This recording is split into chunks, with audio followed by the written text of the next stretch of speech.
blockchain is in crypto. It's such a fast-moving industry. It's a constant process. I would say a product is never truly ready. You always have to improve it and enhance it to cover the most active use cases.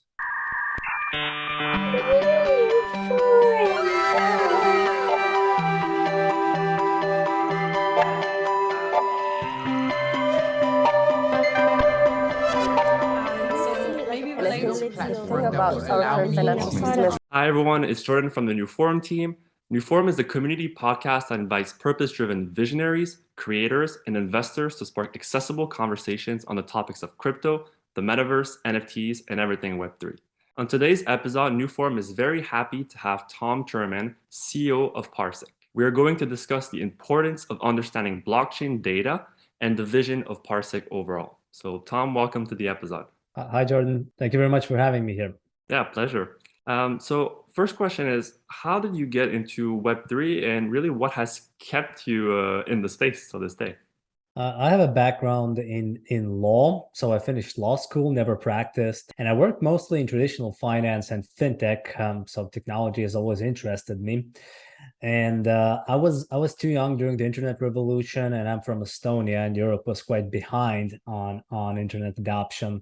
So I've always wanted to be part of this new movements and new technology that will disrupt so many things and the ways that we do things. And when I saw the whole crypto hype in 2017, when prices went crazy and taxi drivers started talking about Bitcoin and ETH and the XRP, it was an interesting time. I never bought any crypto then, but I figured that there has to be something behind the hype. So I dived into the technology, into blockchain networks and distributed ledger technologies, and the whole concept of having like decentralized ledger for assets, for transactions, for records, and a way for people to have actual ownership of their assets, which is immutable and unconfiscatable. That really struck me as something that I would like to get involved with. So I paid attention to crypto because of the hype, but I got in because of the fundamentals and the technology and the potential of how big it can get. When did you first come across like blockchain data? And also, obviously, there's the famous quote, which is like, knowledge is power, or knowledge in itself is power. So can you tell us, why is it important to access and understand Web3 data, and how do you come across it for the first time? The thing is about blockchain data, it's pretty big because everything is stored on the chain. We have many chains right now, a lot of decentralized networks that produce terabytes or even petabytes of data.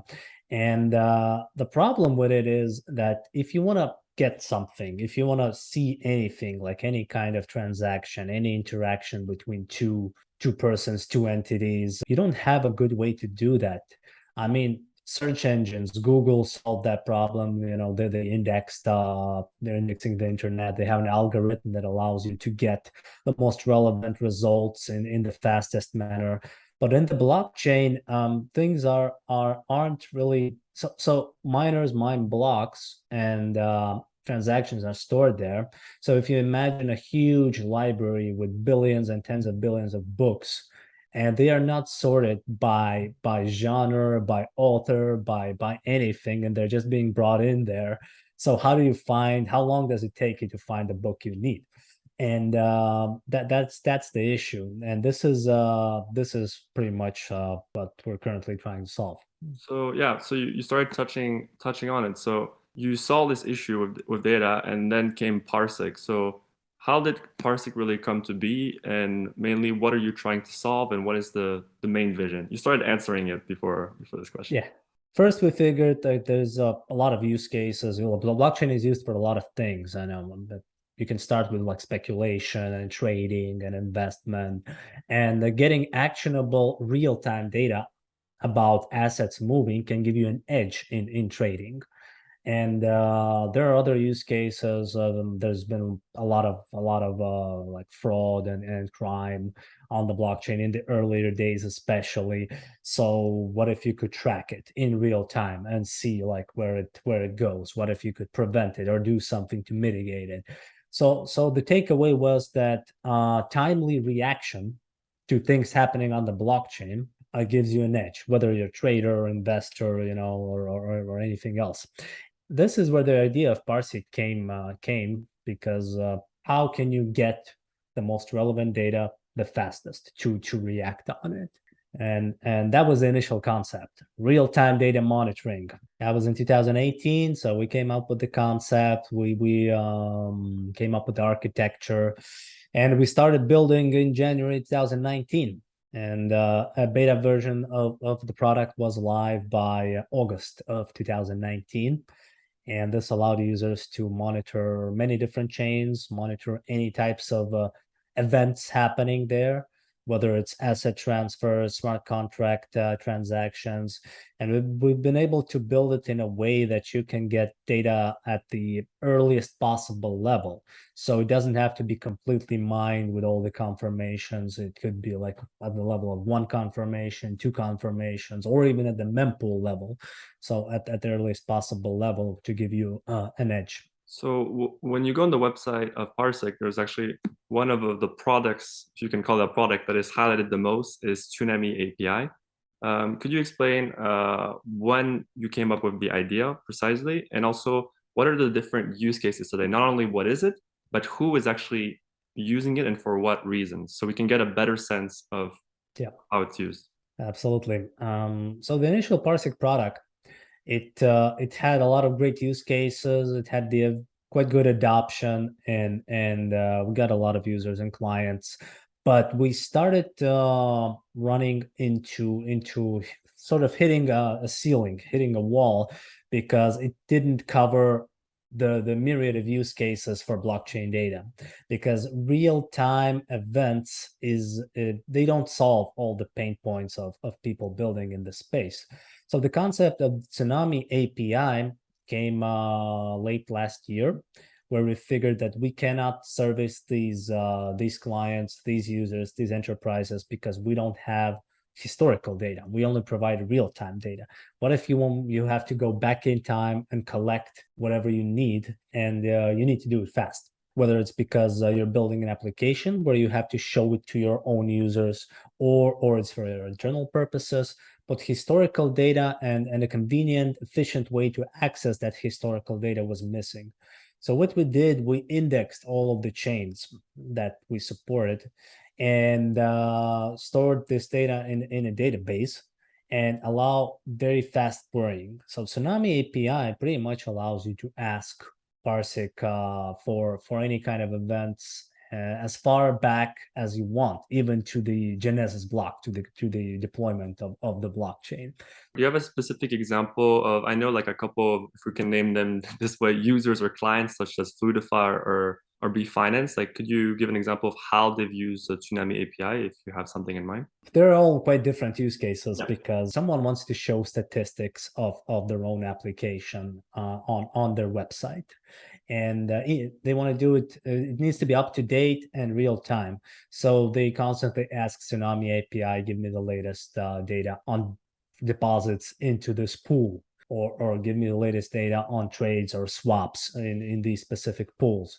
And they push it to their front end for the users to see, because user experience for Web3 applications is the most, it's an important part, because user experience is lagging compared to Web2.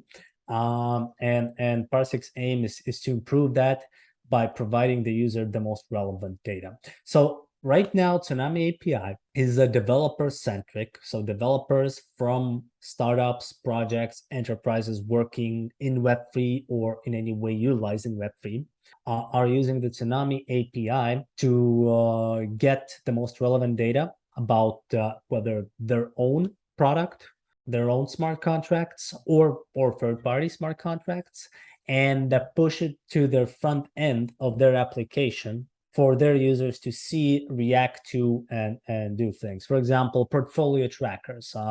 We have a good case study with a company called CryptoRank, which is the third biggest price aggregator after CoinMarketCap and CoinGecko. And they have a portfolio tracker where you can connect your wallets and see what's in your portfolio with prices at any point in time. And it's being used by thousands of people. And every time a user opens up the portfolio tracker and sees their balance, their latest transactions, it's data coming from PARSIQ, from the Tsunami API. So you said you started working on Tsunami or developing it mainly last year. So I assume that's during the bull run. So how did the bull run actually impact PARSIQ positively or negatively? Like, what did you learn from the new trends that emerged? I mean, of course, DeFi or NFTs already existed, but we really saw the emergence of these trends. So how did that impact maybe the development of Tsunami API or PARSIQ overall? Blockchain is in crypto. It's such a fast-moving industry. Things change, and you have to be able to adapt, like pivot and be nimble on your feet, or die a slow death. And it has impacted our decisions a lot because I mean, trends change all the time. Today, developers are building on Solana. Tomorrow, they are on AVAX. Then they are using subchain, subnets, then layer 2 scalability solutions. Then it's the NFT trend where everyone is building NFT marketplaces and for gaming. So delivering NFT data is the priority. So it's a constant process. I would say a product is never truly ready. You always have to improve it and enhance it to cover the most active use cases. Yeah, we covered the Tsunami API. There's one thing that if you could explain, it's data lakes. What are they specifically, and how do they kind of interact or not with Tsunami API? So data lakes are specific API endpoints for custom aggregated translated data. They get their raw data, the fundamental blockchain data, from the Tsunami API. I'm sorry, when you say they, who are you referring to? The data lakes. Okay. Yeah, the data lakes retrieve the data, the raw fundamental data from the blockchain via the Tsunami API. They run it through a series of filters, which uses custom business logic depending on the use case, and they translate it into meaningful data ready to be consumed. So I'll give you an example of a very generic data lake. We have an NFT data lake, and it allows you to get anything related to NFTs. If you want to see ownership of a specific collection, who owns all items in this collection, you can ask it from the NFT data lake. If you want to see history of ownership and transfers, you can ask it. If you want to get the metadata of these NFTs, you can use the NFT data lake for getting the metadata. And you can get the actual JPEGs or the image URLs from the NFT data lake. So if you're building an NFT marketplace, you just plug it in and you get everything. Anyone who comes in and lists an NFT for sale, you don't have to do anything. PARSIQ feeds all that information up to the actual image to your front end. It's my understanding that PARSIQ is powering IQ Protocol, that you're interested into like kind of exploring the NFT marketplace. So could you explain what is IQ Protocol and how it relates? Well, you kind of already did, but a bit more in detail. IQ Protocol is another product that I'm involved with as a co-founder, and it's an NFT rental marketplace. So it allows NFT owners who usually buy NFTs to invest, to speculate, to sell higher, to earn passive income, earn yield from these NFTs while they hold them. And it allows utility users, those people who actually want to use those NFTs to play the games, to use the products, to use them for any perks, discounts, or any use cases, any utilities they provide without having to buy them. So they pay a small amount to rent them. What led to the decision of creating a marketplace? Because you've even said in previous kind of interviews or podcasts that you saw there was a niche for blockchain data in general. When it comes to NFTs and marketplaces, there's still definitely a niche, but why do you feel that IQ Protocol, what does it do differently? I'm hugely bullish on NFTs in general because amount of use cases is absolutely unfathomable.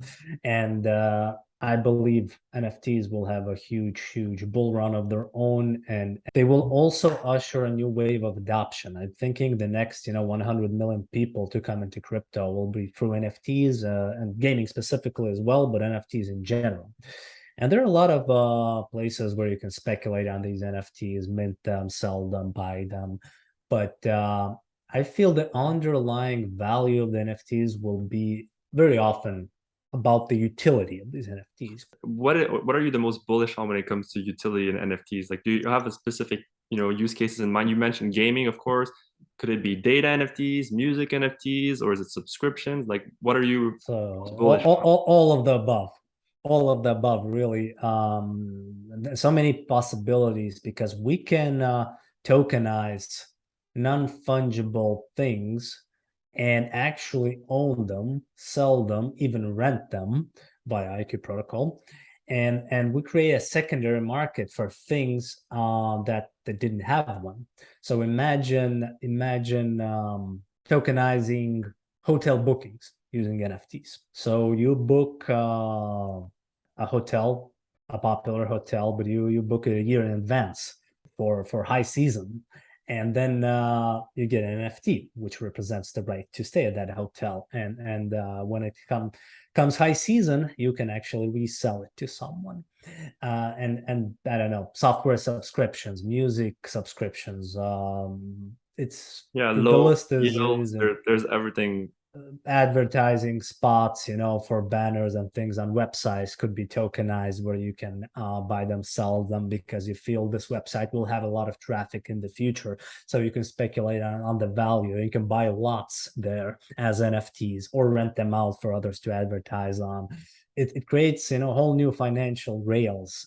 I'm so hugely bullish. And there are things like, your digital identity as an NFT and so on and so forth. But so PARSIQ is powering IQ protocol. Is it just like powering like another side project, or is there like, I would say, like a link? How does PARSIQ like interact? Is it just by powering or something else? So the backend, the data backend of the IQ protocol is powered by PARSIQ data, and PARSIQ has built an IQ protocol data lake. It's the same how we are currently building a Uniswap data lake and dedicated data lakes for specific dApps protocols and use cases. And why the IQ protocol data lake is interesting is because in addition to what we always do with data lakes, like get the specific data, implement business logic, translate that data into something consumable, and we also we allow to integrate off-chain data and off-chain logic. So rentals are time-based, and time is not a blockchain event. So we can implement this layer of off-chain logic, like expiration of a rental, for example, which is an off-chain. And if you, I don't know if you know, but a lot of the games, a large part of their logic is actually off-chain, not on-chain, only small parts. And this is especially beneficial for games because they have to integrate both sides. And PARSIQ saves them a lot of development time and in-house resource and cost by using these data lakes to combine on-chain and off-chain data to pretty much become the one-stop shop for blockchain backend infrastructure. So, is there any limitations? Because everything you're saying is really fascinating. Is there any limitations when it comes to PARSIQ, like any hurdles that you've encountered and you're thinking that this might be too complicated for now, or you're seeing that other maybe projects or players are already working on? Like, what possible synergies or what can you learn from other people in the space that are working in the blockchain data space?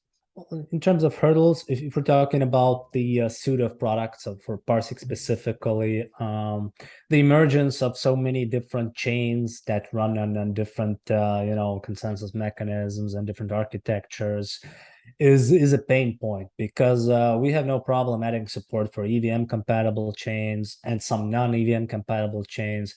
But if we're talking about Solana or Solana-like chains, which at full capacity can generate like petabytes of data, and where do we store that, and how do we allow easy access? How many servers, nodes do we need, and how much hardware requirements will there be if we have, I don't know, 100 games that each have a million daily active players once adoption kicks in? So it's definitely a huge hurdle, but we're working on it, and so far we've managed to build architecture to be perhaps one of the fastest, because we process billions of events in milliseconds, and the way we build it is that we run pools of nodes that if one is not operational or crashes, the data always gets delivered. We always have the latest block that we've synced. Can you And explain briefly like the process that you just explained, like of when a node crashes, like how does that work? Like without going right. too technical, but still giving like a Well, the pretty much the idea is how you can get blockchain data. The number one option is to host your own node. So you can host your own node, but you still have to build software around it, build listeners to get the data out of it, to process it, and you have to host a node somewhere. That means server infrastructure, and nodes have the tendency to crash. So they have problems with uptime, and this is not something a user who runs the node can really do anything about.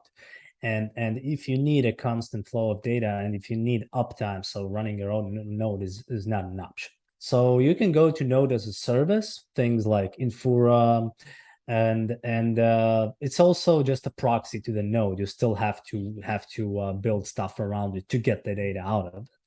And so what we do is we actually have the ready-made data, not just access to the node. We have the ready-made data, and how do we ensure that we always have the latest data?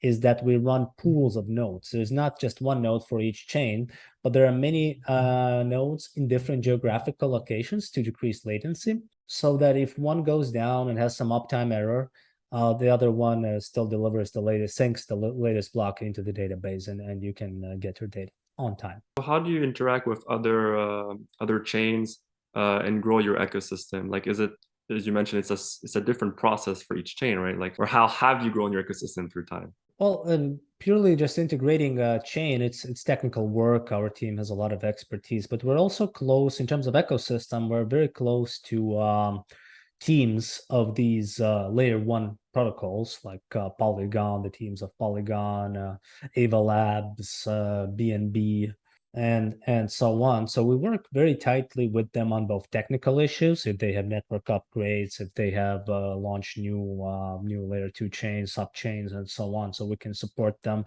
and they obviously recommend us as the go-to vendor for blockchain data inside their ecosystem.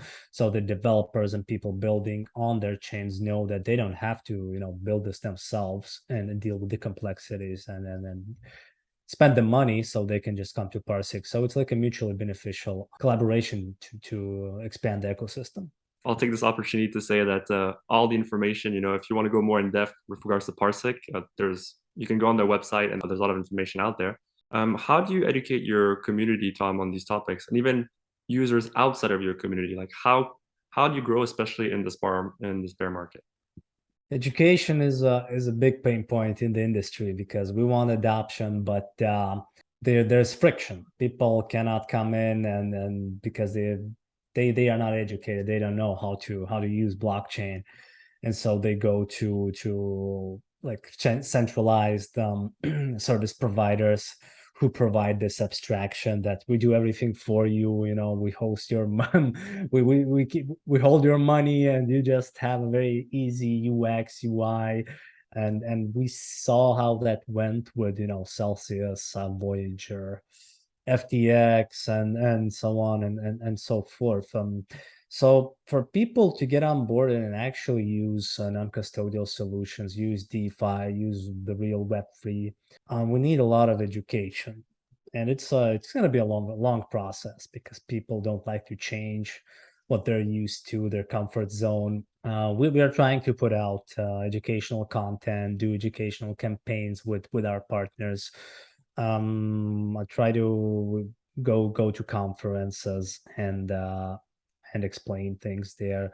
So it won't happen overnight. But if everyone who is serious about building in this space keeps doing it, it just accumulates, and hopefully we will see more and more people come in. What do you think is I would say, the general level of knowledge that is required when it comes to blockchain data? Obviously, you have different users, from the Yep. general crypto enthusiast to like a developer or blockchain data. So what do you think is the minimum required kind of to interact with PARSIQ? Like, what are the different levels of users that you've seen, and where would you want to kind of be in the next Well, year? with PARSIQ, it is definitely an advanced level of blockchain knowledge that is needed, because if you want to use the APIs, you need to be a developer, a coder, an engineer, or at least technically proficient in some way. We do have things like no code, low code, wizards, templates, and things, but you still have to have the basic understanding of blockchain. So it's not very, let's say, retail friendly. It is mainly for developers, but we are working on products that will simplify this for the average user. But even for the average user, they still have to understand the high level basics of what's a blockchain and how it works, and the different networks. So it still requires education. And so you already mentioned earlier with the NFTs, but what are you personally like the most excited about? Like, what is your guilty pleasure when you're not like working 23/7 on PARSIQ? What is the other hour? What are you like excited about? You mentioned NFTs. Is there other trends, topics, or something that maybe we're not aware of that you're really looking forward to? Well, NFTs is obviously one of the biggest ones, as I mentioned, because I'm just hugely bullish, and yeah, just I'm talking to teams every day because of my work at PARSIQ, talking to builders, and there is amazing stuff being built both in the NFT space and blockchain in general. I look at a lot of DeFi. I try to read more, learn more about what's being built, the use cases there. I'm quite bullish on interoperability of assets.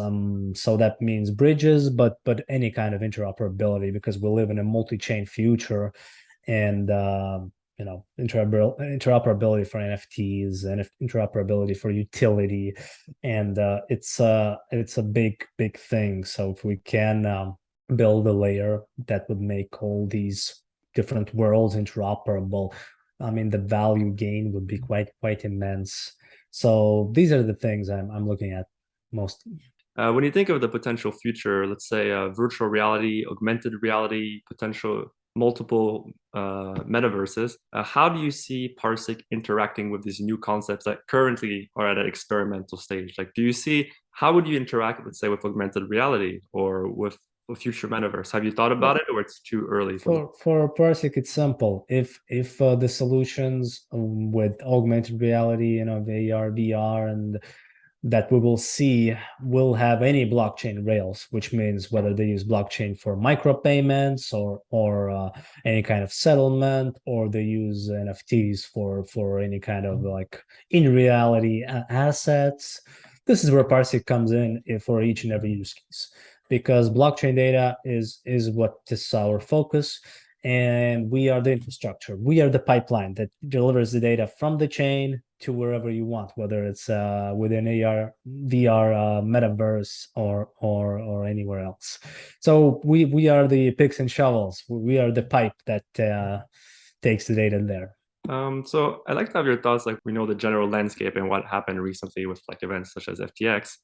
Your thoughts on like the importance of trust in the space, and also, do you think that when you look at blockchain data, does that represent trust? Because data in general can be manipulated in certain ways. So how do you see data as a whole with regards to the notion of trust and legitimacy and bad actors in the space? Yeah, well, there's a lot of layers here. Obviously, we're talking about blockchain data specifically. So we are currently implementing something using zero knowledge technology and ZK snarks to make the data provable, which means that we'll prove that we haven't tampered with on the way from the blockchain to the user, and everyone can check it and verify it. So this is something we're working on. So I don't see a problem of trust with blockchain data With off-chain data, there's a possibility of fraudulent manipulation, and in terms of your personal data, it can be and probably is sold by big tech corporations. And blockchain has the ability to make you the owner of your own data and monetize it yourself instead of giving centralized power to these big corporations who profit from it. As we approach the end of this episode, is there any final thoughts that you would like to share, or something that inspired you recently? It could be a person, a project, an article, or anything. I can't really single out any one thing. Or multiple. Or multiple.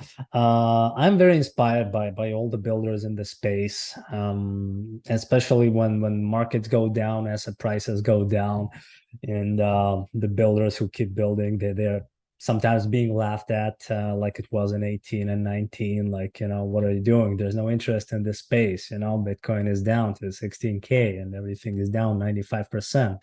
Like, well, what are you still doing in this industry?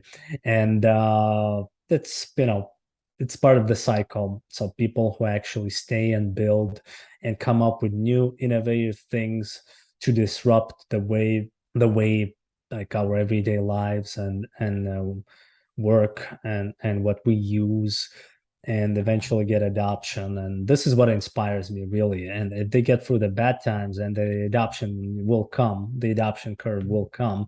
Yeah, I mean, I think if it was Chris Berniske who said, like, it's possible that 2022, 2023 will be a repeat of 18 and 19, when like everything, all the asset prices goes down, everyone leaves, and the builders will be beasts in the quiet, who will be the new stars when we see true adoption and real world use cases. Yeah, it's great final words of hope for sure. Thank you, Tom, for really being a part of today's episode. The links, obviously, of PARSIQ and Tom will be in the descriptions. As for us, if you want to get more involved in our community, make sure to follow us on our social platforms. So Twitter is NewForum_NCO. Yeah, take a moment. Don't forget to share, like, and subscribe to our channel. And really, the support is appreciated. And have a great day. Thank you, Jordan. Thank you, Tom.